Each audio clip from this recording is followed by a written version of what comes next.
সিয়াজ গাড়িটা কমপ্লিট হয়ে গেছে, ওয়াশ থেকে নিয়ে, পলিশ থেকে নিয়ে, ইন্টেরিয়ার ডিপ ক্লিন থেকে নিয়ে টোটালটাই কমপ্লিট হয়ে গেছে।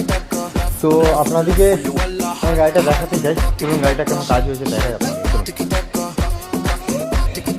দেখতেই পাচ্ছেন বিফোর ভিডিওতে আপনারা দিয়েছিলাম ভিডিওটা, আপনার ভিডিওর লুকটা বুঝতেই পারছেন, একদম দেখতেই পাচ্ছেন টায়ার রিং কিন্তু টোটালটাই একটা আউটলুক এসে গেছে, আল্ট্রাসাউন্ড আসছে দেখতেই পাচ্ছেন।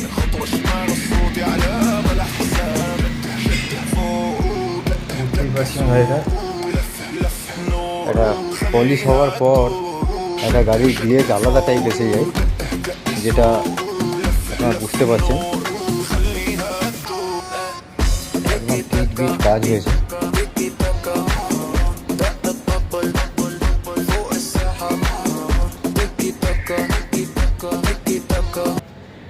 কাছ থেকে দেখানোর চেষ্টা করছি।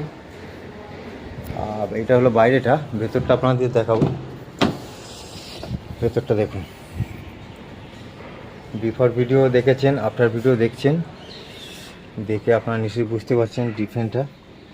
একদম ড্যাশবোর্ড থেকে নিয়ে, স্টিয়ারিং থেকে নিয়ে, ডোর প্যাড থেকে নিয়ে একদম এমন ইভেন এইসব জিনিসগুলো, এইসব জায়গাগুলোও দেখতেই পাচ্ছেন যে ইন্টেরিয়ারের যেসব কাজগুলো সবাই করে না, মানে আমি বুঝাতে চাচ্ছি এইসব জায়গা, এই ভেতরের এইসব জায়গা একদম টোটাল টিট বিট, একদম সিলিং ফিলিং সিট ফিট পুরো টোটালটাই হয়েছে।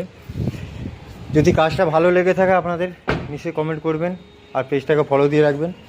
আর এইরকম কাজ যদি আপনাদের কিছু থাকে তো ভিজিট করুন হান্নান অটো কেয়ার, আর স্ক্রিনের নাম্বার তো দিয়ে থাকছে, কল করুন। আসছি পরের ভিডিওতে নতুন কিছু গাড়ি নিয়ে, নতুন কিছু কাজ নিয়ে, সঙ্গে থাকুন। Thank you.